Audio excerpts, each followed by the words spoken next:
Pursuant to an agreement with the Ranking Member Nadler and without objection, Chairman Comer and Ranking Member Raskin will be permitted to participate in today's hearing for the purposes of making opening statements and asking questions of the witness. They each will receive 3 minutes for an opening statement and 5 minutes to question the witness. The chair now recognizes himself for an opening statement. Robert Hur was appointed special counsel on January 12th, 2023. He had a fundamental question to address. Did Joe Biden unlawfully retain classified information? The answer, yes, he did. Page 1 of Mr. Hur's report, he says this: our investigation uncovered evidence that President Biden willfully retained and disclosed classified materials after his vice presidency when he was a private citizen.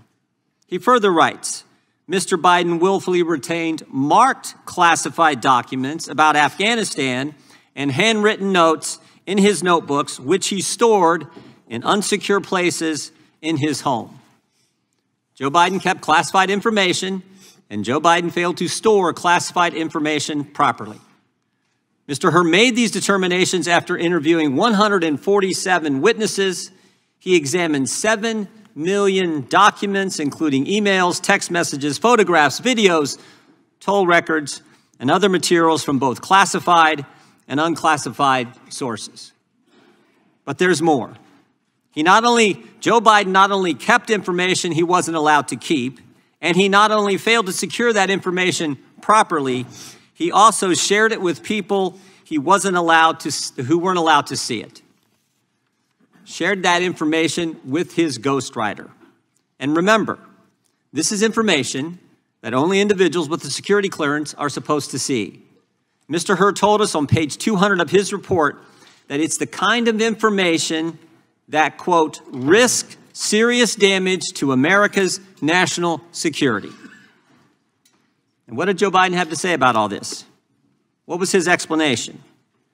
On page 94 of Mr. Hur's report, Joe Biden said he took his notebooks with him after his vice presidency because, quote, they're mine. And every president before me has done the same exact thing. Never mind the fact that he had never been president when he took this information. But what comes through is Joe Biden felt he was entitled. You can almost hear it. You can feel the arrogance in this statement. They're mine. But even with all that, Mr. Hur chose not to bring charges because, quote, Mr. Biden would likely present himself to a jury as he did in our interview of him, as a sympathetic, well-meaning, elderly man with a poor memory. A forgetful old man who Mr. Hur said did not remember when he was vice president, forgetting on the first day of the interview when his term ended, and forgetting on the second day of the interview when his term as vice president began. Mr. Hur produced a 345-page report, but in the end, it boils down to a few key facts. Joe Biden kept classified information. Joe Biden failed to properly secure classified information. And Joe Biden shared classified information with people he wasn't supposed to.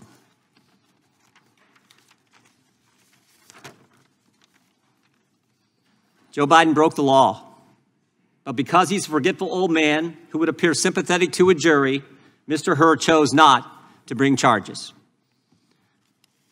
Mr. Hur, we think it's important that you be able to respond to President Biden's response to your report. So we're going to play a short video of President Biden's press conference after your report was released, because there's things in this press conference that the President of the United States says that are directly contradicted by what you found in your report.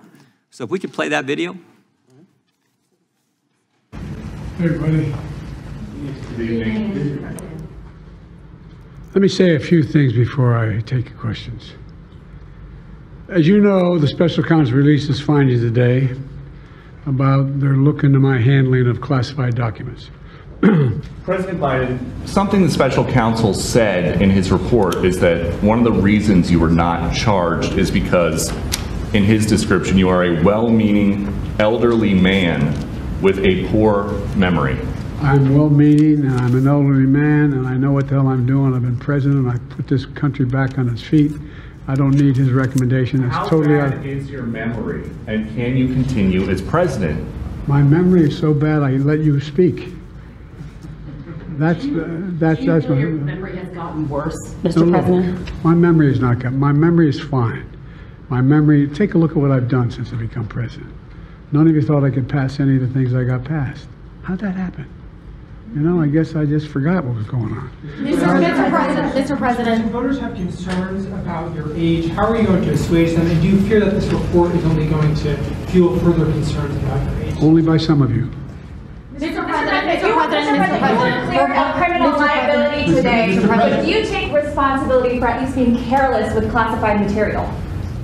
I take responsibility for not having seen exactly what my staff was doing. It goes in and points out things that appeared in my garage, things that came out of my home, things that were moved not by me, but my staff.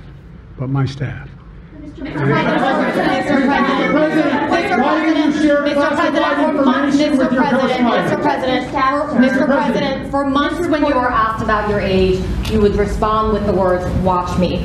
Many American people have been watching, and they have expressed concerns about your age. That is your judgment. That is your judgment. That is not the judgment of the press. They express concerns about your mental acuity. They say that you are too old. Mr. President, in December, you told me that you believe there are many other Democrats who could defeat Donald Trump. So why does it have to be you now? What is your answer to that question? Because I'm the most qualified person in this country to be President of the United States and finish the job I started. Do you believe that, guys? Why are you confusing the names of world leaders? Thank you, everyone. Thank you very much. I did not share classified information.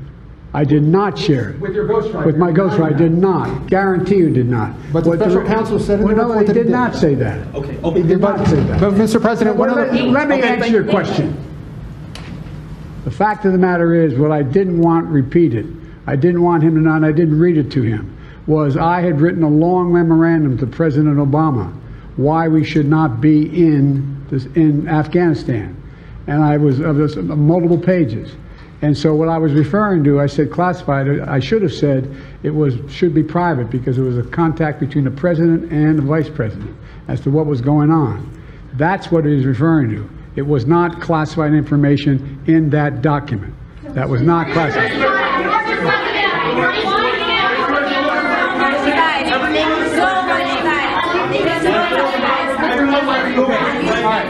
He called on me.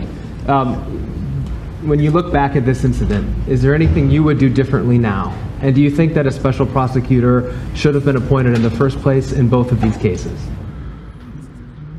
First of all, what I would have done is oversee the transfer of the material that was in my office, in my offices.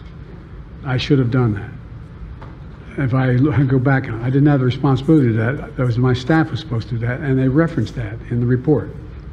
And my staff did not do it in a way that, for example, I didn't know how half the boxes got in my garage until I found out staff gathered them up, put them together, and took them to the garage in my home. And all the stuff that was in my home was in filing cabinets that were either locked or able to be locked. It was in my house. It wasn't out in, like in Mar-a-Lago, in a public place where, and none of it was high classified. Didn't have any of that red stuff on it. You know what I mean, around the corners? None of that. And so I wish I had paid more attention to how the documents were being moved and where. I thought they were being moved to the archives. I thought all of it was being moved. That's what I thought. Now, what was the last part of your question? Whether a special counsel should have been appointed in this case and in the case of your rival president, former president. I think a special counsel should have been appointed. And the reason I think a special counsel should have been appointed is because I did not want to be in a position that they looked at Trump and weren't going to look at me, just like they looked at the vice president. And the fact is, they made a firm conclusion. I did not break the law, period. Thank you all very, very much.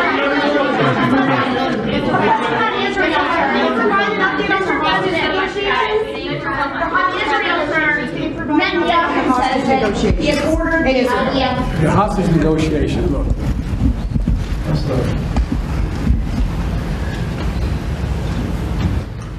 I'm of the view, as you know, that the conduct of the response in the Gaza Strip has been over the top. I think that, as you know, initially, the president of Mexico, Sisi, did not want to open up the gate to allow humanitarian material to get in. I talked to him. I convinced him to open the gate. Let them make them part of the Middle East and recognize them fully in return for certain things that the United States would commit to do. And the commitment that we were proposing to do related to two items. I'm not going to go in detail, but one of them was to deal with the protection against their arch enemy to the northwest, northeast, I should say. The second one, by providing ammunition and material for them to defend themselves. Coincidentally, that's the time frame when this broke out. I have no proof what I'm about to say, but it's not unreasonable to suspect that the Hamas understood what was about to take place and wanted to break it up before it happened. Thank you, everybody. We're going to need everybody's